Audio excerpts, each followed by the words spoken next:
মতামত চেয়ে দলগুলোর কাছে জুলাই সনদের খসড়া পাঠালো ঐকমত্য কমিশন। সাংবিধানিক ও আইনি বৈধতা নিয়ে আদালতে প্রশ্ন তোলা যাবে না, চূড়ান্ত খসড়ায় প্রস্তাব।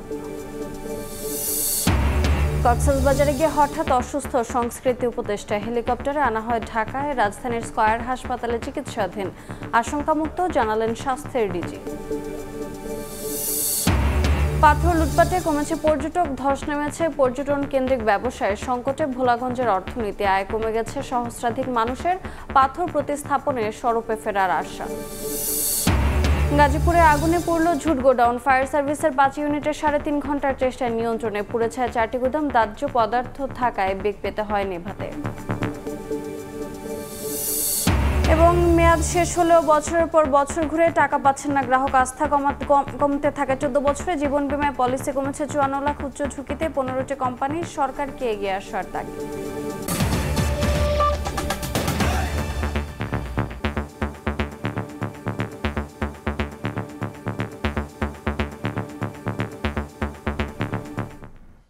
সকালের সময়ে সঙ্গে আছি আমি রোজা চৌধুরী। মতামত চেয়ে জুলাই সনদের খসড়া রাজনৈতিক দলগুলোর কাছে পাঠিয়েছে জাতীয় ঐকমত্য কমিশন। সাংবিধানিক ও আইনি বৈধতা নিয়ে আদালতে প্রশ্ন তোলা যাবে না বলে সনদের চূড়ান্ত খসড়ায় প্রস্তাব দেওয়া হয়েছে। খসড়া পাওয়ার সত্যতা নিশ্চিত করেছে দলগুলো। জুলাই সনদে সই করবেন প্রধান উপদেষ্টা ডক্টর মোহাম্মদ ইউনূস ও দলগুলোর প্রতিনিধি। রক্তক্ষয়ী গণঅভ্যুত্থানে শেখ হাসিনা সরকারের পতনের পর দাবি ওঠে পুরো কাঠামোর আমূল সংস্কারের।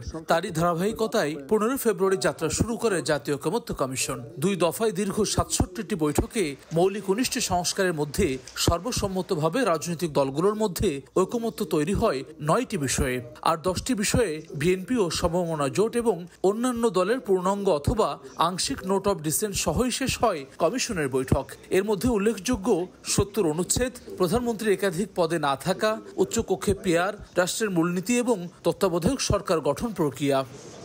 এসব সিদ্ধান্তেরই চূড়ান্ত খসড়া প্রস্তাবনা রাজনৈতিক দলগুলোর কাছে পাঠিয়েছে ঐকমত্য কমিশন। শনিবার সন্ধ্যায় যা হাতে পায় দলগুলো, এতে বলা হয়েছে এই সনদের কোনো বিধান, প্রস্তাব ও সুপারিশ সাংবিধানিক ও আইনগতভাবে বলবৎ হিসেবে গণ্য হবে। বিধায় এর বৈধতা, প্রয়োজনীয়তা কিংবা জারির কর্তৃত্ব সম্পর্কে কোনো আদালতের প্রশ্ন তোলা যাবে না। জুলাই সনদের যেসব সুপারিশ অবিলম্বে বাস্তবায়ন হবে বলে বিবেচিত, সেগুলো দেরি না করে জাতীয় সংসদ নির্বাচনের আগে সরকার সম্পূর্ণরূপে বাস্তবায়ন করবে। জুলাই ঘোষণাপত্রের মতো সমালোচনা এড়াতে জুলাই সনদে পিলখানা ও শাপলা চত্বর হত্যাকাণ্ড এবং 2018 সালের কোটা সংস্কার আন্দোলনের কথা বিশেষভাবে উল্লেখ করা হয়েছে।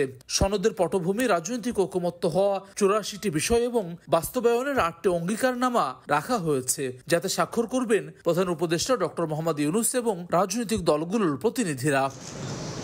এরই মধ্যে জাতীয় ঐকমত্য কমিশনের মেয়াদ 15 সেপ্টেম্বর পর্যন্ত 1 মাস বাড়িয়ে মন্ত্রিপরিষদ বিভাগ থেকে প্রজ্ঞাপন জারি করা হয়েছে। বাস্তবায়ন প্রক্রিয়া এবং সনদ চূড়ান্ত করতে রাজনৈতিক দলগুলোর সঙ্গে আবারও বৈঠক হওয়ার কথা রয়েছে ঐকমত্য কমিশনের। হাসান ওয়ালি, সময় সংবাদ, ঢাকা। সংস্কৃতি উপদেষ্টা মোস্তফা সরোয়ার ফারুকের শারীরিক অবস্থা শঙ্কামুক্ত বলে জানিয়েছেন স্বাস্থ্য অধিদপ্তরের মহাপরিচালক। বর্তমানে তিনি চিকিৎসাধীন আছেন রাজধানীর স্কয়ার হাসপাতালে। তার স্ত্রী অভিনেত্রী তিশা ফেসবুক পোস্টে জানিয়েছেন উপদেষ্টা আপাতত আশঙ্কামুক্ত। কর্মশালায় যোগ দিতে কক্সবাজার গিয়ে হঠাৎ অসুস্থ হয়ে পড়েন সংস্কৃতি বিষয়ক উপদেষ্টা মোস্তফা সরোয়ার ফারুকী। শুক্রবার সকালে সেখানে পৌঁছানোর পর শনিবার বিকেলের দিকে হঠাৎই বুকে ব্যথা এবং উচ্চ রক্তচাপ অনুভব করেন উপদেষ্টা। পরে শনিবার রাতে 10:30টার দিকে তাকে হেলিকপ্টার যোগে ঢাকায় আনা হয়। রাত 12টার দিকে আনা হয় রাজধানীর স্কয়ার হাসপাতালে। খবর পেয়ে সেখানে উপস্থিত হন স্বাস্থ্য অধিদপ্তরের মহাপরিচালক অধ্যাপক ডক্টর মোহাম্মদ আবু জাফর। বেরিয়ে এসে সাংবাদিকদের জানান শঙ্কামুক্ত আছেন উপদেষ্টা। বলেন অতিরিক্ত কাজের চাপ, খাবারের অনিয়মে দুর্বল হয়ে পড়েছেন উপদেষ্টা। উনি কাজের লোডে ছিলেন, দুপুর থেকে খাওয়া দাওয়া ভালো হয়নি, এটা একটা বিষয়। তো কিছুটা সেই জন্য পানি শূন্যতা আছে, ওনার স্যালাইন চলছে। অন্য অন্য ইনভেস্টিগেশন ওনারা পাঠিয়েছেন, ইসিজি করা হয়েছে, তার হার্টের কোনো সমস্যা নাই। তো আমরা আসলে আশা করছি যে ইনশাল্লাহ উনি খুব দ্রুত আরো গোলাপ করবেন। এদিকে মোস্তফা সরোয়ার ফারুকীর দ্রুত সুস্থতার জন্য ফেসবুক পোস্টে দেশবাসীর কাছে দোয়া চেয়েছেন উপদেষ্টার স্ত্রী অভিনেত্রী নুসরাত ইমরোজ তিশা। শাবাব ওয়াসি, সময় সংবাদ, ঢাকা। সাদা পাথর লুটপাটে বিরূপ প্রভাব পড়ছে ভোলাগঞ্জের পর্যটন কেন্দ্রিক অর্থনীতিতে। সংকটে পড়েছে হাজারের বেশি মানুষের জীবন জীবিকা। পাথর লুটের পর পর্যটক কমায় ধস নেমেছে ব্যবসা বাণিজ্যে। যদিও জেলা প্রশাসনের আশা পাথর প্রতিস্থাপন শুরু হওয়ায় ফের চাঙ্গা হবে ভোলাগঞ্জের পর্যটন কেন্দ্রিক অর্থনীতি। উপবণিককে সঙ্গে নিয়ে সিলেট থেকে বিস্তারিত জানাচ্ছেন ফারুক ভূঁইয়া রবিন, ছবি তুলেছেন মোমেন হোসেন। হারুনুর রশিদ অপরূপ সাদা পাথর পর্যটন কেন্দ্র ঘিরে গত প্রায় অর্ধযুগ ধরে তার রুটি রুজি। ধলাই নদীর এপার ওপার নৌকায় যাত্রী পারাপারই তার জীবিকা। পর্যটন কেন্দ্রে খাবার হোটেল চালান জগন্নাথপুরের বকুল বিশ্বাস। পাথর লুটের পর উভয়ের অভিজ্ঞতা মিলে গেছে একই বিন্দুতে। ভোলাগঞ্জে পর্যটক কমায় আয় রোজগার অর্ধেকে নেমে এসেছে দুজনেরই। বেশি হয়েছে, তখন কমছে। যে লোকজনের ফোনতে আছে পাথর লুটপাট হয়ে গেছে, এখন লোক কম আসে। আগে এই শুক্রবারের দিনও 10টা 12টা মারতাম, এখন তো 3টে আর 4টে। এখন কোনবা মনে হয় যে আসি টিকে আসি, খুবই খারাপ অবস্থায়। ওর থেকে বেশি এমন 4 ভাগের 3 ভাগ কমে গেছে। ভোলাগঞ্জ নৌকাঘাট আর সাদা পাথর। ধলাই নদীর দুই পারে আছে খাবার, কসমেটিক্স, শোপিস সহ বিভিন্ন ধরনের 1.5 শতাধিক দোকান। নৌকা পারাপারে যুক্ত আছেন 300 থেকে 350 মানুষ। পর্যটকদের ছবি তোলাও এখানে অন্যতম জীবিকা।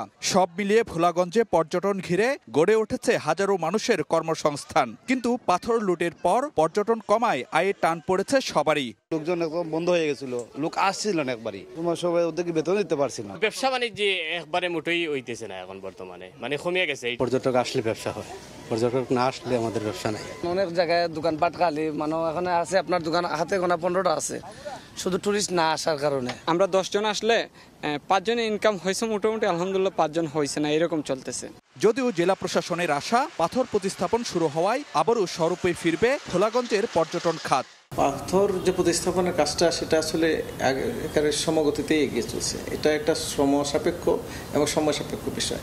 সবসময় একরকম পেস দেখা যাবে না, এটা দেখা যাবে নানানভাবে। কিন্তু আমরা কিন্তু 2 দিনে প্রায় 50,000 ঘনফুটের মতো পাথর রেজিস্টার করতে পেরেছি। 1 লাখ ঘনফুটের মতো পাথর উদ্ধার করা গেছে। এছাড়াও অসংখ্য পরিমাণ পাথর বিভিন্ন জায়গায় আছে, যেগুলো আমরা চিহ্নিত করেছি এবং আটকও করেছি, কিন্তু ওখানে পাঠানো যায়নি এখনো। আমরা পাঠানোর প্রক্রিয়ায় আছি আর কি। সংশ্লিষ্টরা বলছেন সাদা পাথর কেবল ভোলাগঞ্জেরই নয়, ইতিবাচক ভূমিকা রাখছে পুরো জেলার পর্যটন কেন্দ্রিক অর্থনীতিতে। ভোলাগঞ্জ সাদা পাথর লুটপাটের প্রভাব কেবল এক কেন্দ্রিকই নয়, পরিবেশগত, পর্যটন কিংবা স্থানীয়দের ব্যবসা বাণিজ্য সবখানে এর প্রভাব পড়েছে কম বেশি।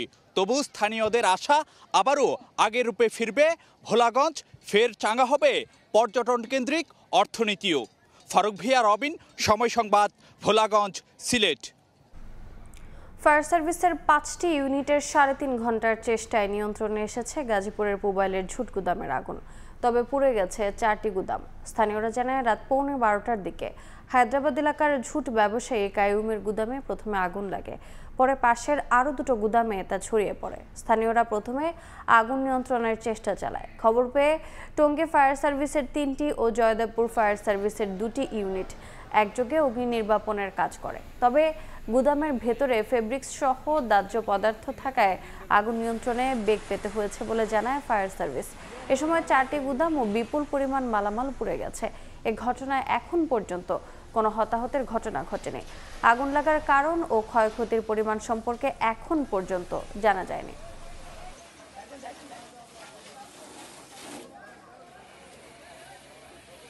টঙ্গী থেকে 3টি এবং জয়দেবপুর থেকে 2টি, 5টা ইউনিট কাজ করছে। প্রায় 3 ঘন্টার মধ্যে আমরা নিয়ন্ত্রণ করে ফেলেছি। ব্যাপক পরিমাণে জুটের কাপড় আছে, সব স্ট্যাক করা, এবং এগুলোকে সরায় সরায় আমাদের কাজ করতে হচ্ছে। এর মধ্যে হিট আছে, অনেক অনেক তাপ হচ্ছে, অনেক গরম এবং অনেক ধোঁয়া হচ্ছে। তো এই চ্যালেঞ্জ মোকাবেলা করে আমরা কাজ করছি। ইনশাআল্লাহ আগুন ছড়াবে না, কোনো সমস্যা নেই। জীবন বীমার 15টি কোম্পানি মরণাপন্ন। এ খাতের নিয়ন্ত্রক সংস্থা ইড্রা বলছে মধ্যম ঝুঁকিতে রয়েছে আরও 15টি। স্থিতিশীল মাত্র 6টি প্রতিষ্ঠান। শুধু তাই নয়, গ্রাহকের পাওনা টাকা পরিশোধ না করার প্রবণতাও বাড়ছে। যদিও গুটি কয়েক কোম্পানির জন্য পুরো খাতকে ভুগতে হচ্ছে বলে দাবি তুলনামূলক ভালো অবস্থানে থাকা প্রতিষ্ঠানগুলোর। নাজুক পরিস্থিতির উন্নয়নে সরকারকে পাশে চায় বিমা কোম্পানি মালিকদের সংগঠন বাংলাদেশ ইন্স্যুরেন্স অ্যাসোসিয়েশন বিআইএ। দ্রুত পদক্ষেপ নেওয়ার আশ্বাস ইডরার। কামরুল হাসান সবুজের রিপোর্ট।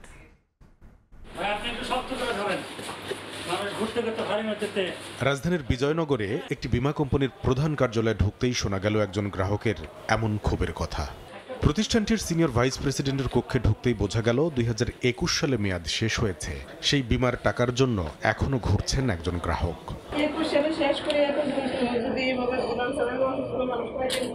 অবশ্য কর্তৃপক্ষ জানালো নতুন করে তেমন একটা পলিসিও নিচ্ছে না বিপর্যস্ত কোম্পানিটি। আপাতত নতুন পলিসি কম। দেখা মিলল আরো কয়েকজন গ্রাহকের, তারাও জানালেন তাদের একই রকম অভিজ্ঞতার কথা। ম্যাচিউরড হওয়ার পরে 4 বছর 8 মাস এদের পিছনে ঘুরতে ঘুরতে তো এখন বুঝতে পারি যে কখন কি বলে। লেখা দিল অক্টোবর মাসে যোগাযোগ করেন। 10 বছর পরে যাইও আরো 7 বছর প্লাস হয়ে গেছে। মৃত্যু দাবির ওই কাগজপত্র জমা দিয়ে গেছি, 7 বছর হয়েছে। তো আমি যেতে কোনো পাইতে আসি না, তো আমি আরেকজনের কেন বলবো। গ্রাহকের বিমা বিমুখ অবস্থানের কারণও মিলছে এ খাতের নিয়ন্ত্রক সংস্থা ইডরার তথ্যে। আস্থা কমতে থাকায় 2024 সাল পর্যন্ত 14 বছরে জীবন বিমায় পলিসি কমেছে 54 লাখ। 2024 সালে 12,965 কোটি 74 লাখ টাকা বিমা দাবির বিপরীতে কোম্পানিগুলো পরিশোধ করেছে 8,590 কোটি 68 লাখ টাকা। অর্থাৎ দাবি করা প্রায় 34% টাকা পাননি গ্রাহকরা। আর চলতি বছরের প্রথম প্রান্তিকে দাবি করা 6,375 কোটি 68 লাখ টাকার মধ্যে কোম্পানিগুলো গ্রাহককে দিতে পারেনি প্রায় 63% অর্থ। অবশ্য এই সময় বিমা দাবির শতভাগ অর্থ পরিশোধ করেছে এমন কোম্পানির সংখ্যা বেড়েও হয়েছে দ্বিগুণ। গুটি কয়েক মরণাপন্ন জীবন বিমা কোম্পানির জন্য পুরো খাতকে মাসুল গুনতে হচ্ছে বলে দাবি তুলনামূলক ভালো কোম্পানিগুলোর। ক্ষতিগ্রস্ত পিপল কিন্তু আমাদের বাই রিক্সাওয়ালা, একেবারে দিন মজুর, কৃষক। আমরা যদি 36টা লাইফ ইন্স্যুরেন্সকে ধরি, 30টা কোম্পানি কিন্তু এক্সিলেন্ট পেমেন্ট করছে। ওইটা কিন্তু আমরা যারা পাচ্ছে তারা কিন্তু বলছে না, একদিনও ক্লেম সেটেল করছে এমন কোম্পানি মার্কেটে আছে। যাদের কারণে বিপদে পড়েছে বিমা খাত তাদের শাস্তির আওতায় নিয়ে আসার পাশাপাশি গ্রাহক সুরক্ষায় বিশেষ তহবিল নিয়ে সরকারকে এগিয়ে আসার তাগিদ বাংলাদেশ ইন্স্যুরেন্স অ্যাসোসিয়েশনের। যারা অন্যায় করেছে তাদেরকে অবশ্যই পানিশমেন্টের আওতায় আনা উচিত। একটা জায়গাতে আসলে সরকারটা সাপোর্ট দিয়ে যদি সাময়িক টাইমের যদি নেয়, তারপর এটাকে নিয়ে একটা পর্যায়ে গিয়ে তারা সেই লোনটা হয়তো পরিশোধ হয়ে যেতে পারে, যেটা ব্যাংকে তারা করতেছে। তাহলে গ্রাহকের কিন্তু একটা নির্ভরশীল হলো যে না, আমি আমার টাকাটা পাবো। ইডরা বলছে দুর্বল কোম্পানিতে চলমান বিশেষ অডিট শেষ হলেই নেওয়া হবে ব্যবস্থা।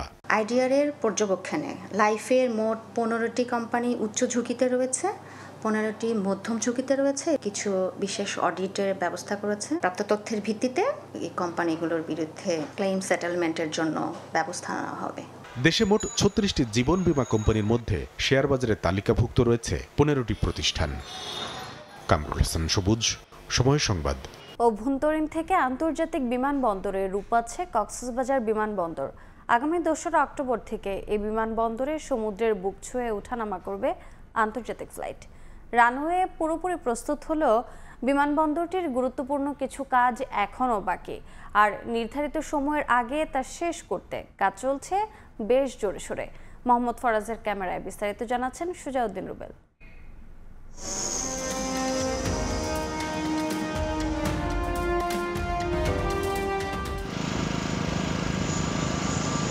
সমুদ্রের বুক ছুঁয়ে এবার উঠবে আন্তর্জাতিক ফ্লাইট। কক্সবাজার বিমানবন্দর রূপ নিচ্ছে আন্তর্জাতিক রূপে। 2 অক্টোবর থেকে শুরু হচ্ছে বহুল প্রতীক্ষিত আন্তর্জাতিক ফ্লাইটের ওঠানামা। রানওয়ে সম্প্রসারণে যোগ হয়েছে অতিরিক্ত 1700 ফুট, যার পুরোটাই সমুদ্রের বুকের উপর। এখন রানওয়ের মোট দৈর্ঘ্য 10,700 ফুট, যা দেশের দীর্ঘতম রানওয়ে। বর্ধিত অংশের যে রানওয়ে লাইটিং পেইন্টিংয়ের কাজ, এটাও আমরা প্রস্তুত আছি। এটা আশা করছি যে আমাদের যে অপারেশনের যে টার্গেট লাইন তার আগে আমরা শেষ করতে পারবো ইনশাআল্লাহ। তবে টার্মিনাল ভবনের কাজ এখনও পুরোপুরি শেষ হয়নি। যাত্রী অভ্যর্থনা, ইমিগ্রেশন, কনভেয়ার বেল্ট সহ বেশ কিছু গুরুত্বপূর্ণ কাজ চলছে দ্রুত গতিতে, যা নির্ধারিত সময়ের আগে শেষ করতে ব্যস্ত শ্রমিক ও প্রকৌশলীরা। মানে পুরো কাজ যদি কেউ সম্পূর্ণ শেষ করতে হয় তাহলে আমাদের ডিসেম্বর পর্যন্ত সময় লাগবে। এটা আমাদের পিডিএম স্যার মহোদয় অলরেডি কর্তৃপক্ষের সাথে আলোচনা করছে। তাই এটা হলো আমাদের লাস্ট টাইম। তারপর আমরা চেষ্টা করতেছি যত দ্রুত সম্ভব আমরা কাজটা শেষ করার জন্য। বিশেষজ্ঞরা বলছেন বিমানবন্দরের আন্তর্জাতিক রূপ কক্সবাজারের পর্যটন ও অর্থনীতিতে আনবে বিপ্লব, তবে নিরাপত্তা নিশ্চিত করতে হবে সর্বোচ্চ মাত্রায়। অপারেশনাল করার জন্য যা যা প্রয়োজন সেই কাজগুলো সম্পূর্ণ হয়েছে। আমাদের নজর দিতে হবে শুধু যে এয়ারপোর্ট পেরিমিটারের মধ্যে নিরাপত্তা তা না, সারা কক্সেস বাজার, ইনানি পর্যন্ত, টেকনাফ পর্যন্ত যারা ট্যুরিস্ট জোন যেটা আমাদের, এই সমস্তটা এলাকার নিরাপত্তা কিন্তু ইনভলভ। এটা যত তাড়াতাড়ি সম্ভব এটা যদি উদ্বোধন করে, পাশাপাশি যেটা আমাদের এয়ারপোর্ট ফেসিলিটিস, কাস্টম, ইমিগ্রেশন সবগুলো এবং বন্ডেড ওয়্যার হাউস, এই ফেসিলিটিগুলো এনশিওর করে আমি মনে করি কক্সবাজারের একটা অর্থনীতির একটা আমূল পরিবর্তন ঘটবে। 2021 সালে শুরু হওয়া এই প্রকল্পের মাধ্যমে চতুর্থ আন্তর্জাতিক বিমানবন্দর এটি। আকাশপথে আন্তর্জাতিক সংযোগ খুলে গেলে এই জনপদে খুলে যাবে অর্থনৈতিক সম্ভাবনার নতুন দুয়ার। সুজাউদ্দিন রুবেল, সময় সংবাদ, কক্সবাজার। নেত্রকোনার খালিয়াজুড়ের হাওড়ে নির্মাণের 2 বছরেও চালু হয়নি ফায়ার সার্ভিস স্টেশন। যাতায়াতের সংযোগ সড়কটি পানিতে তলিয়ে থাকায় ব্যবহার করা যাচ্ছে না ভবনটি। এ কারণে প্রকল্পের কাজ বুঝে নেয়নি ফায়ার সার্ভিস কর্তৃপক্ষ। এরপরও গণপূর্ত বিভাগ ফায়ার সার্ভিসকে চিঠি দিয়েছে ভবন বুঝে নেওয়ার জন্য, আর প্রকল্পটি অপরিকল্পিত বলছেন এলাকাবাসী। আলপনা বেগমের পাঠানো তথ্য ও আবু সুফিয়ানের ছবি নিয়ে রিপোর্ট। চারদিকে পানি, হাওরের মাঝে নির্মাণ করা হয়েছে সরকারি স্থাপনা। 2023 সালে নেত্রকোনার খালিয়াজুড়ি উপজেলার হাওরে নির্মাণ করা হয় ফায়ার সার্ভিস স্টেশন, কিন্তু এরপর আর শুরু হয়নি এর কার্যক্রম। ফায়ার স্টেশনে যাতায়াতের সংযোগ সড়কটি এখনও পাকা হয়নি। রাস্তাটি পানিতে তলিয়ে থাকায় ব্যবহার করা যাচ্ছে না ভবনটি। এ কারণে প্রকল্পের কাজ বুঝে নেয়নি ফায়ার সার্ভিস কর্তৃপক্ষ। এলাকাবাসী বলছেন স্টেশনটি চালু না হওয়ায় কোথাও আগুন লাগলে স্থানীয়দের চেষ্টার বাইরে পাওয়া যায় না কোনো সাহায্য। 200 মিটার রাস্তার জন্য ফায়ার সার্ভিসটি চালু হচ্ছে না। হাওরের সাইডে পড়ে গেছে, এটা কেউ কোনো লোক নাই। এটা যদি উপজেলা সদরের ভিতরে করা হতো তাহলে যোগাযোগের চারদিক দিয়ে রাস্তা পাওয়া যেত। সংযোগ সড়ক পানির নিচে থাকলেও গণপূর্ত বিভাগ ফায়ার সার্ভিসকে চিঠি দিয়েছে ভবন বুঝে নেয়ার জন্য, আর ফায়ার সার্ভিস বলছে আগামী শুষ্ক মৌসুম ছাড়া স্টেশনটি বুঝে নেওয়া সম্ভব নয়। তারাও মৌখিকভাবে সম্মতি দিয়েছে যে বুঝে নিবে, কিন্তু এখনো পর্যন্ত কোনো কার্যক্রম অ্যাকচুয়ালি হয়নি। রোডটা অ্যাকচুয়ালি ডিবিপিতে যদি থাকতো তাহলে আমরা করতে পারতাম, যেহেতু ডিবিপিতে ছিল না রোডটা আমরা করতে পারিনি। লিঙ্ক রোডটা করা হয়েছে, মাটি ভরাট করা হয়েছে আর কি, এখন পাকা করা হয়নি, এই জন্য মূলত আমাদের বুঝাই নিতে দেরি হচ্ছে। গণপূর্ত বিভাগের তথ্য মতে খালিয়াজুড়ি ফায়ার স্টেশন নির্মাণে ব্যয় হয় 3,49,00,000 টাকা। সময় সংবাদ, নেত্রকোনা। সুনামগঞ্জে নৌপথের চাঁদাবাজদের কাছে অসহায় কয়লা চুনাপাথর আমদানিকারক, বালু ও পাথর ব্যবসায়ীরা। 10টি স্পটে চাঁদা আদায় করে প্রভাবশালীরা, না দিলে মারধরের শিকার হন নৌযানের মাঝিরা। তবে পুলিশ বলছে চাঁদাবাজদের বিরুদ্ধে পুলিশের অভিযান চলমান। হিমাদ্রি শেখর ভদ্রের পাঠানো তথ্য ও এবাদুল হক রুজেলের ছবি নিয়ে রিপোর্ট।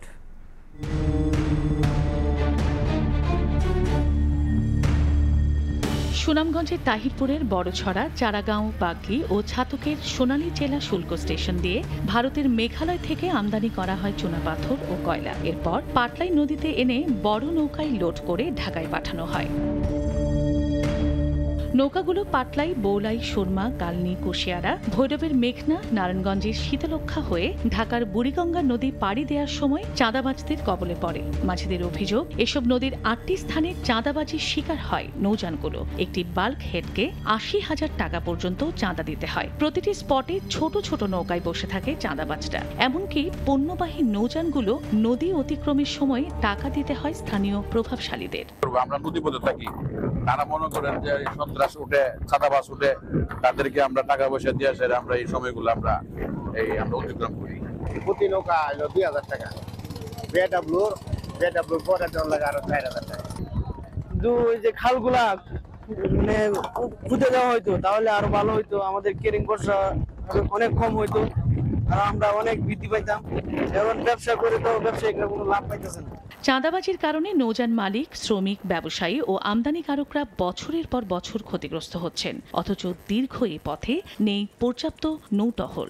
গাঙের মধ্যে চলাফেরার মধ্যে কোনো পুলিশ নেই কিংবা আমরা কোনো ঝামেলা নাই, তবুও তারা বলে যে তারা সেন্টি যে আমরা রক্ষা করতেছি, কিন্তু এটা একটা এমন একটা কাজ করতেছে যে আমরা থেকে বিরোধিতা টাকা নিতে 2 জায়গা 3 জায়গা থেকে টাকা থেকে নিতেছে। তোমার সকালে এটা কোনো সিকিউরিটি নাই, যে সময় বুঝাই ওই সময় যাই। পুলিশ বলছে চাঁদাবাজদের আইনের আওতায় আনা হবে। অধিকাংশ জায়গায় চেকপোস্ট বা নিয়মিত পুলিশ টহলের মাধ্যমে নিয়ন্ত্রণ করার চেষ্টা করি। আমাদের পাশাপাশি নৌ পুলিশও আন্তরিকভাবে চেষ্টা করছে। সুনামগঞ্জ থেকে ঢাকার নৌপথের দূরত্ব 400 কিলোমিটার।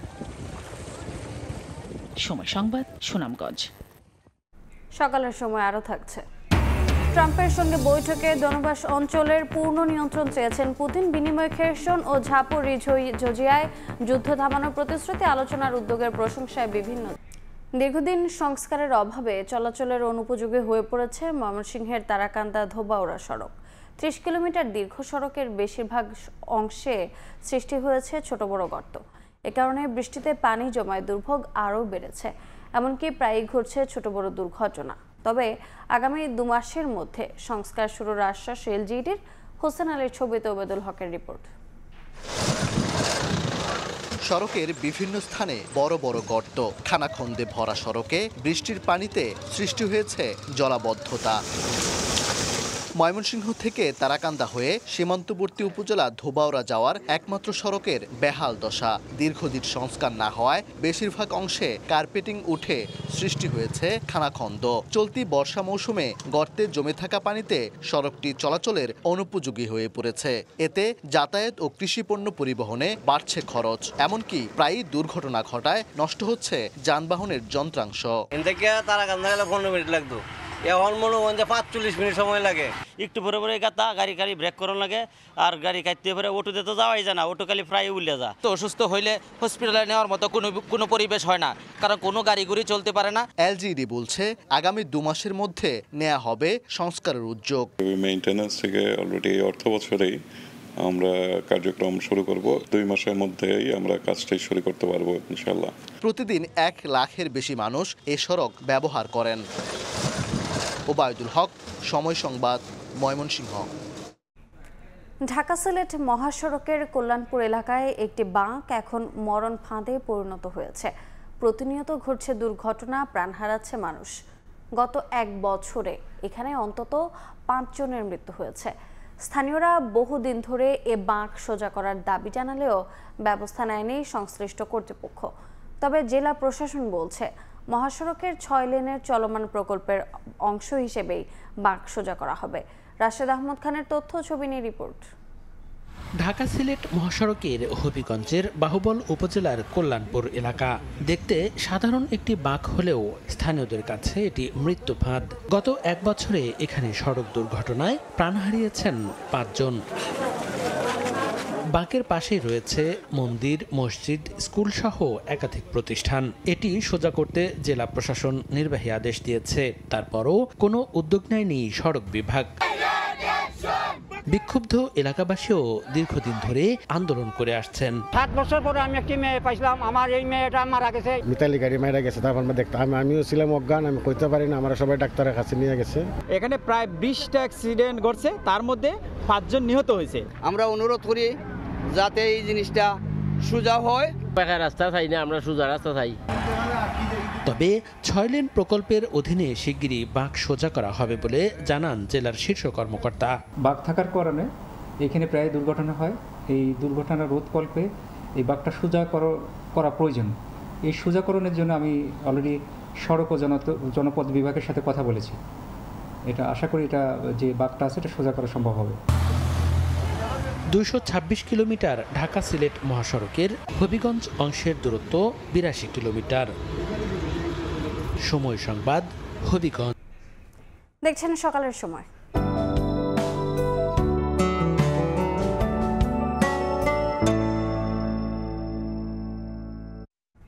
দেখে নেব আজকের বাতাসের মানসূচক। বায়ুমান বিষয়ক সংস্থা IQ Air এর সূচক অনুযায়ী বাংলাদেশে এখনকার বাতাসের মান: ঢাকা বিভাগের বায়ুর মান 66, যা সন্তোষজনক, বাতাসের আর্দ্রতা 83%।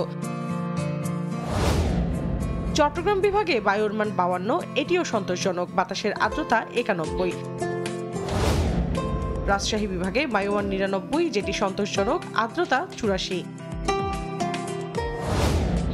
সিলেট বিভাগে বায়ুর মান 33, যা ভালো, বাতাসের আর্দ্রতা 95%। খুলনা বিভাগের বায়ুমান 64, এটিও সন্তোষজনক, বাতাসের আর্দ্রতা 88। বরিশাল বিভাগে বায়ুর মান 63, এটিও সন্তোষজনক, আর্দ্রতা 85। রংপুর বিভাগের বায়ুমান 102, যা সহনীয়, বাতাসের আর্দ্রতা 74। ময়মনসিংহ বিভাগের বায়ুর মান 76, এটিও সন্তোষজনক, বাতাসের আর্দ্রতা 88%। সারা দেশে বায়ুর মান সবচেয়ে ভালো সিলেটে 33 আর সবচেয়ে খারাপ রংপুরে 102। খরা আর অতিবৃষ্টির পরও এবছর আউশের ভালো ফলন হয়েছে মৌলভীবাজারে। ধান কাটা, মাড়াই ও ঘরে ওঠানো নিয়ে ব্যস্ত সময় পার করছেন কৃষকরা। কৃষি সম্প্রসারণ বিভাগ বলছে, লাভজনক হওয়ায় এ অঞ্চলে আউশের আবাদ বৃদ্ধি পাচ্ছে। শাহ অলিদুর রহমানের পাঠানো তথ্য ও মোহাম্মদ ইয়ারুপ আহমেদের ছবিতে রিপোর্ট। মাঠ জুড়ে সোনালী ধান কাটতে ব্যস্ত মৌলভীবাজারের কৃষকরা। যদিও চাষাবাদের শুরুতেই খরা ও অতিবৃষ্টিতে আউশের ফলন নিয়ে দুশ্চিন্তায় পড়েন তারা। সব সংখ্যা কাটিয়ে ভালো ফলনে হেক্টরে গড় উৎপাদন হয়েছে 2.72 মেট্রিক টন করে। মোটামুটি ভালো ধান ফসল হয়েছে, কিছুটা মেঘ বৃষ্টি তো নষ্ট করছি। 20-25 মণ ধান হইব, এটা আমি আশাবাদ দিই। খরচ দিয়ে আমার লাভবান হইব। অতিবৃষ্টি তারপর খরার পরও আউশ আবাদ ভালো হয়েছে। পরামর্শ মেনে সময় মতো সার বীজ দেওয়াতে আউশের ভালো ফলন হয়েছে বলে দাবি কৃষি সম্প্রসারণ অধিদপ্তরের। এই বছর আমাদের পক্ষ থেকে কিছু প্রকল্প ভিত্তিক কিছু প্রদর্শনীয় ছিল এবং আমাদের বিডিসি আমাদের সময় মতো বীজ সরবরাহ করেছে, আমাদের সারও সরবরাহ করেছে, বিভিন্ন আমরা সহযোগিতা করে যাচ্ছি আমাদের পক্ষ থেকে, যার ফলে এই আউশ আবাদ আমাদের দিন দিন বাড়ছে এবং কৃষকও আগের তুলনায় একটু বেশি আবাদ করছে। কৃষি বিভাগের তথ্য, মৌলভীবাজার জেলায় এবার 36,824 হেক্টর জমিতে আউশ চাষাবাদের বিপরীতে উৎপাদন লক্ষ্যমাত্রা ধরা হয়েছে 1,15,708 মেট্রিক টন চাল। সময় সংবাদ, মৌলভীবাজার। জামালপুরের বকশীগঞ্জ উপজেলার সীমান্তবর্তী 7টি গ্রামে ঢুকে তাণ্ডব চালাচ্ছে ভারতীয় বন্য হাতির দল। ক্ষেতের ফসল ও বসত বাড়িতে হানা দিচ্ছে, জানমাল রক্ষায় রাত জেগেও পাহারা দিচ্ছেন এলাকাবাসী।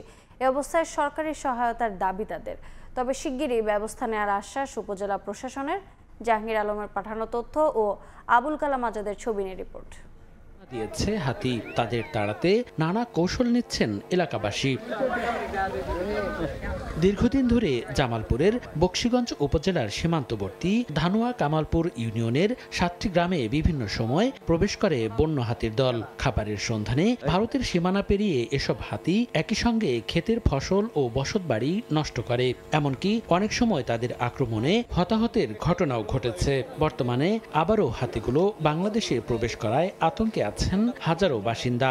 জানমাল রক্ষায় রাত জেগে পাহারা দিচ্ছেন এলাকাবাসী। এ অবস্থায় সরকারি সহায়তার দাবি তাদের। সারাদিন ভয়ে ভয়ে কাজ করে এখানে আসে মনে করেন আমাদের চাষাবাদ জমি নষ্ট করছে, রাতে ঘুম পাড়তে পারি না আমরা। যে মুহূর্তে আসছে এই মুহূর্তে মনে না পারতাছি, মনে কোনো পদক্ষেপ নিতে না পারতেছি, কোনো কিছু করতে। প্রতি বছরই একটা না একটা মানুষ মেরেই থাকে এই হাতিগুলা। আবাদ টাবাদ খাওয়া জায়গা, হ্যাঁ আমরা ফসল ঘরে নিতে পারি না। এটা জন্য আপনারা যদি পদক্ষেপ নেন তাহলে আমরা সুবিধা হবো। তবে শিগগিরই ব্যবস্থা নেওয়ার আশ্বাস উপজেলা প্রশাসনের। যারা ক্ষতিগ্রস্ত হয়েছে তাদের তালিকা তৈরি করব, তালিকা তৈরি করে তালিকা ধরে তাদেরকে আমরা ক্ষতিপূরণের ব্যবস্থা করব। যে ইন্ডিয়া থেকে যে হাতিগুলো আসে বা তাদেরকে জোর করে আমাদের এখানে পুশ করে দেওয়া হয় বা তাড়িয়ে দেওয়া হয়, সেটা যেন বন্ধ করা হয়, সে বিষয়ে আমাদের একটি বাইলেটারাল নেগোসিয়েশন প্রয়োজন। এলাকাবাসীর তথ্য মতে প্রতিটি দলে 30 থেকে 35টি করে বন্য হাতি থাকে। একবার বাংলাদেশে প্রবেশ করলে অন্তত 20 দিন করে থেকে আবার ভারতে চলে যায় হাতির পাল। সময় সংবাদ, জামালপুর। উজানের ঢলে কুড়িগ্রামে নদ নদীর পানি বিপদসীমার সামান্য নিচে ওঠানামা করায় তীব্র হয়ে উঠেছে দুধকুমার, ধরলা, তিস্তা ও ব্রহ্মপুত্রের ভাঙন। গত এক সপ্তাহে বিলীন হয়েছে শতাধিক পরিবারের বসতভিটা ও ফসলি জমি। জেলার 42টি পয়েন্টে ভাঙন অব্যাহত থাকলেও প্রতিকারের কোনো ব্যবস্থা নেই পানি উন্নয়ন বোর্ডের। বিস্তারিত জানাতে সদর উপজেলার যাত্রাপুর থেকে যুক্ত হচ্ছেন সহকর্মী বাদশাহ সৈকত। সরাসরি যাচ্ছি তার কাছে। সৈকত, ধরলা, তিস্তা এবং দুধকুমারের পানি কিন্তু কুড়িগ্রামের নদীগুলোতে আসলে ব্যাপক আকারে ভাঙন দেখা দিয়েছে। আমরা যতটা খোঁজ দিয়েছি যে কুড়িগ্রাম সদর কুড়িগ্রাম সদর এবং উলিপুর রৌমারী রাজীবপুর এবং যে নাগেশ্বরী উপজেলা রয়েছে, এক কথায় এই কুড়িগ্রামের যে 4টি প্রধান নদ নদী রয়েছে সেই নদ নদীগুলো কিন্তু জালের মতো বিস্তার করে রয়েছে কুড়িগ্রামের 9টি উপজেলা। সেই 9টি উপজেলার বিভিন্ন পয়েন্টে কিন্তু ভাঙছে ব্রহ্মপুত্র, ধরলা, তিস্তা এবং দুধকুমার নদ। এবং পানি উন্নয়ন বোর্ডের তথ্য মতে আমরা যদি জানতে পেরেছি প্রায় 50টি পয়েন্টের মতো কিন্তু জায়গায় এই নদী ভাঙন অব্যাহত রয়েছে। আর আমরা যদি খোঁজ নিয়েছি যে প্রায় এই ভাঙনে, এই মৌসুমের যে ভাঙন, সেই ভাঙনে প্রায় 1000-এর বেশি ঘরবাড়ি বিলীন হয়েছে এবং সেই ভাঙন অব্যাহত রয়েছে এবং পানি বাড়া কমার সাথে সাথে কিন্তু এই ভাঙন তীব্র হয়ে উঠছে। আমরা এই মুহূর্তে যে জায়গাটিতে রয়েছে এটি সদরের যাত্রাপুর এলাকা এবং এই ভাঙন কবলিত এলাকা, এখানে যে জায়গাটিতে রয়েছে এখান থেকে প্রায় অনেক দূরেই যে নদী ছিল এবং এই জায়গাটিতে কোনো নদী ছিল না। এখানকার স্থানীয় লোকজন জানিয়েছে যে এখানে প্রায় আধা কিলো ভেঙে এসেছে এই মৌসুমে। এর ফলে এখানে কিন্তু নদী পাড়ের মানুষরা আতঙ্কে রয়েছে। এই ছিল কুড়িগ্রামে বন্যা এবং ভাঙন পরিস্থিতি সর্বশেষ। দেখছেন সকালের সময়। এবারে দেশের বাইরের খবর। গাজায় প্রতিদিন অন্তত 1000 ট্রাক ত্রাণ প্রয়োজন হলেও প্রবেশ করছে মাত্র 100টি। উপত্যকাটিতে ইসরায়েলি আগ্রাসনে একদিনে 70 জন নিহত। খাদ্য ঘাটতির কারণে আরও 11 জনের প্রাণহানি। এর মধ্যেই গাজা থেকে যাওয়া সব ধরনের দর্শনার্থীর জন্য সাময়িকভাবে ভিজিট ভিসা বন্ধ করেছে মার্কিন প্রশাসন। ওয়াশিংটন বলছে মানবিক ও চিকিৎসা সংক্রান্ত ভিসা প্রদানের প্রক্রিয়া পুনর্মূল্যায়নের জন্য এই সিদ্ধান্ত নেওয়া হয়েছে। তবে এই পদক্ষেপ উপত্যকাটির আহত শিশু ও পরিবারের জন্য নতুন অনিশ্চয়তা তৈরি করছে। কোনোভাবেই থামানো যাচ্ছে না গাজায় ইসরায়েলি আগ্রাসন।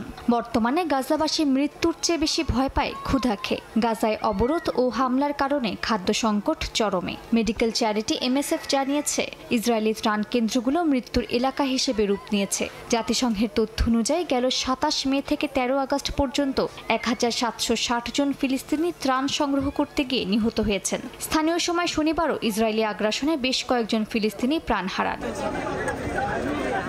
গাজার ফিলিস্তিনি সিভিল ডিফেন্স জানায় ত্রাণের চাহিদা দৈনিক 1000 ট্রাক হলেও মাত্র 100টি ট্রাক প্রবেশ করছে। অধিকাংশ ত্রাণ ব্যবসায়ীদের কাছে যাচ্ছে, সাধারণ মানুষের কাছে পৌঁছাচ্ছে না বলে অভিযোগ করেন তারা। UNRWA জানিয়েছে অন্তত 10 লাখ নারী ও কিশোরী গাজায় ক্ষুধার্ত। তারা খাবার ও পানির জন্য বাইরে বের হচ্ছেন, কিন্তু এতে প্রাণহানির ঝুঁকি বাড়ছে। দাতব্য সংস্থাগুলো গাজার অবশিষ্ট স্বাস্থ্য ব্যবস্থাকে একটি ভঙ্গুর কঙ্কালের সঙ্গে তুলনা করেছে, যা গাজায় বাড়তে থাকা আহতদের চাপ সামলাতে হিমশিম খাচ্ছে। গাজা থেকে ফিলিস্তিনিদের পুনর্বাসনের পরিকল্পনা নিয়ে আলোচনা চলছে ইসরায়েল ও দক্ষিণ সুদানের মধ্যে। তবে ফিলিস্তিনি নেতৃত্ব ও হামাস এটিকে প্রত্যাখ্যান করেছে। দক্ষিণ সুদানের পররাষ্ট্র মন্ত্রণালয় এই খবরকে ভিত্তিহীন বলে উড়িয়ে দিয়েছে। যুক্তরাষ্ট্র গাজার নাগরিকদের ভিসা স্থগিত করেছে। দেশটির পররাষ্ট্র দফতর জানায় যতক্ষণ না সাম্প্রতিক কিছু সীমিত মেডিকেল মানবিক ভিসার আবেদন সংক্রান্ত তদন্ত শেষ হচ্ছে, ততক্ষণ গাজা থেকে আসা ব্যক্তিদের ভিসা প্রদান প্রক্রিয়া স্থগিত করা হয়েছে। ইসরায়েলের গণহত্যা ও ফিলিস্তিনিদের উপর চলমান অবরোধের প্রতিবাদ জানিয়ে ইয়েমেনে বিক্ষোভ করেছেন দেশটির হাজার হাজার নাগরিক। এতে হাউতি বিদ্রোহীরাও অংশ নেন। গাজার অবরোধ ভাঙার এবং মানবিক সহায়তা নিশ্চিত করার জন্য আন্তর্জাতিক সম্প্রদায়ের প্রতি আহ্বান জানিয়েছেন বিক্ষোভকারীরা। একই দিন মৌরিতানিয়ার এক শহরের রাস্তায় মানুষ ফিলিস্তিনি পতাকা উড়িয়ে ইসরায়েলের হামলা ও খাদ্য সংকটের নিন্দা জানিয়েছেন। মালিহা সুহরওয়ার্দী, সময় সংবাদ। মার্কিন প্রেসিডেন্ট ডোনাল্ড ট্রাম্পের সঙ্গে বৈঠকে দনবাস অঞ্চলের পূর্ণ নিয়ন্ত্রণ চেয়েছেন রুশ প্রেসিডেন্ট ভ্লাদিমির পুতিন। এ শর্তের বিনিময়ে খেরসন ও জাপরিঝিয়ায় যুদ্ধ থামিয়ে দেওয়ার প্রতিশ্রুতি দিয়েছেন পুতিন। জেলেনস্কিকে কিছু ভূখণ্ড ছেড়ে দিয়ে পুতিনের সঙ্গে সমঝোতার আহ্বান জানিয়েছেন ট্রাম্প। আলাস্কা বৈঠক নিয়ে ক্রেমলিনে টেলিভিশন ভাষণে পুতিন জানান, বৈঠকটি সময়োপযোগী ও অত্যন্ত কার্যকর ছিল। মার্কিন প্রেসিডেন্ট ডোনাল্ড ট্রাম্প ও রুশ প্রেসিডেন্ট ভ্লাদিমির পুতিনের গুরুত্বপূর্ণ বৈঠকে ইউক্রেন যুদ্ধের বিষয়ে কোনো সিদ্ধান্ত আসেনি বলে জানায় বিভিন্ন গণমাধ্যম। তবে বৈঠকের সঙ্গে সরাসরি সংশ্লিষ্ট দুই কূটনীতিকের বরাত দিয়ে ব্রিটিশ গণমাধ্যম দ্য গার্ডিয়ান জানায়, পুতিন প্রস্তাব দিয়েছেন ইউক্রেন যদি সম্পূর্ণ দনবাস অঞ্চলের নিয়ন্ত্রণ ছেড়ে দেয় তবে রাশিয়া দক্ষিণের খেরসন আর জাপরিঝিয়ায় বর্তমান অবস্থানে যুদ্ধ থামাবে। মার্কিন গণমাধ্যম এক্সিওসের প্রতিবেদন অনুযায়ী জেলেনস্কির সঙ্গে ট্রাম্পের ফোনালাপ খুব একটা বেশি সুবিধাজনক ছিল না। বার্তা সংস্থা রয়টার্সের তথ্য মতে জেলেনস্কিকে কিছু ভূখণ্ড ছাড় দিয়ে পুতিনের সঙ্গে সমঝোতার আহ্বান জানিয়েছেন ট্রাম্প। ইউক্রেনের প্রেসিডেন্টকে ট্রাম্প বলেন মস্কোর মতো সামর্থ্য কিয়েভের নেই, অবিলম্বে পুতিনের শর্ত মেনে নেওয়া উচিত বলে মন্তব্য করেন মার্কিন প্রেসিডেন্ট। এদিকে ট্রাম্পের সঙ্গে বৈঠক শেষে দেশে ফিরে রাষ্ট্রীয় টেলিভিশনে জাতির উদ্দেশ্যে ভাষণ দেন পুতিন। এ সময় তিনি আলোচনাকে সময়োপযোগী ও কার্যকর বলে উল্লেখ করেন। তিনি জানান দীর্ঘ সময় পর এ ধরনের সরাসরি আলোচনায় মস্কো শান্তভাবে নিজেদের অবস্থান বিস্তারিতভাবে তুলে ধরতে পেরেছে। যুক্তরাষ্ট্র দ্রুত যুদ্ধবিরতি চায় বলে জানান পুতিন। রাশিয়াও শান্তিপূর্ণ সমাধান চায় বলে এ সময় দাবি করেন তিনি। মার্কিন প্রশাসন যুদ্ধ বন্ধ করতে চায় আর আমরা তাদের এ অবস্থানকে সম্মান জানাই। আমরাও তাই চাই এবং সব সমস্যার সমাধান শান্তিপূর্ণ উপায়ে করতে চাই। ট্রাম্পের সঙ্গে বৈঠক ছিল একেবারেই খোলামেলা ও তথ্যবহুল। আমার মতে এটি আমাদের প্রয়োজনীয় সিদ্ধান্তের আরও কাছে নিয়ে গেছে। এদিকে সামাজিক যোগাযোগ মাধ্যমে ট্রাম্প জানান ইউক্রেন যুদ্ধ থামাতে সাময়িক যুদ্ধবিরতি নয়, সরাসরি স্থায়ী শান্তি চুক্তি একমাত্র সমাধান। পুতিনের সঙ্গে কাটানো এই দিনটিকে সফল বলে উল্লেখ করেছেন তিনি। ট্রাম্প জানান ইউরোপীয় ইউনিয়ন, ন্যাটো ও জেলেনস্কির সঙ্গে ফোনালাপ অত্যন্ত ফলপ্রসূ। টানা দ্বিতীয় দিনের মতো স্কিল ট্রেনিং করেছেন টাইগাররা। ফিল সিমন্সের তত্ত্বাবধানে প্রায় 3 ঘন্টা চলে অনুশীলন। এদিন লম্বা সময় স্কিল ক্যাম্প পর্যবেক্ষণ করেন প্রধান নির্বাচক গাজী আশরাফ লিপু। কথা বলেন হেড কোচিং স্টাফ ও ম্যানেজারের সঙ্গে। পেসারদের নিয়ে বিশেষ কাজ করেন pace bowling coach Shaun Tait. ক্যাম্পে এখনও যোগ দেননি স্পিন পরামর্শক মুশতাক আহমেদ। হোম অফ ক্রিকেটের মূল মাঠ আর ইনডোরের পর প্রথমবার একাডেমি গ্রাউন্ডে টাইগারদের অনুশীলন। দ্বিতীয় দিনের মতো স্কিল ট্রেনিংয়ে মনোযোগ ক্রিকেটারদের। ক্যাম্প দেখতে মাঠে হাজির প্রধান নির্বাচক গাজী আশরাফ লিপু। আসন্ন মেগা ইভেন্টের স্কোয়াড নির্বাচন করতে অনুশীলনে তীক্ষ্ণ দৃষ্টি প্রধান নির্বাচকের।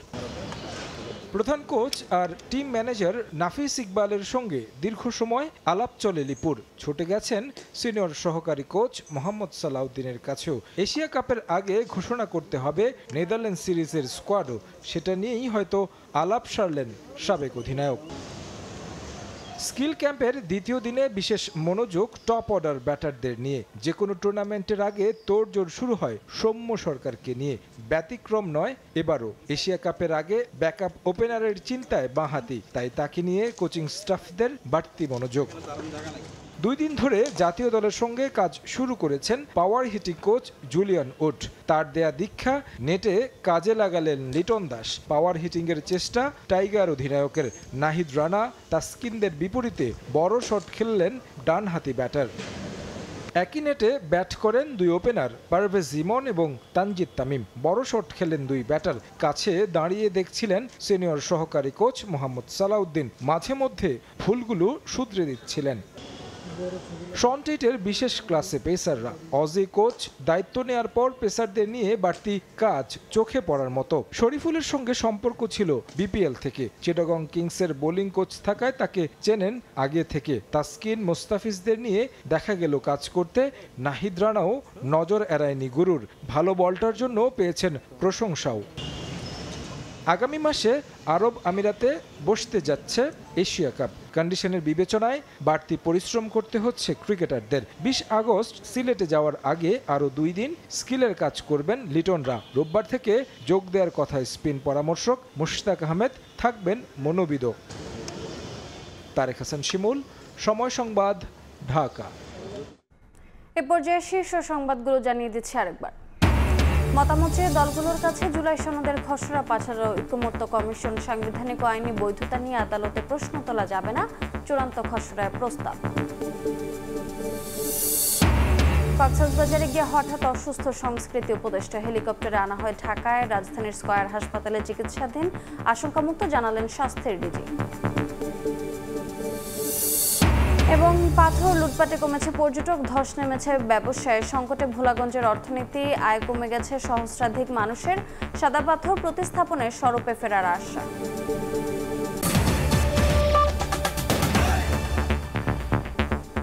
এ ছিল সকালের সময়। সঙ্গে থাকুন সময়ের।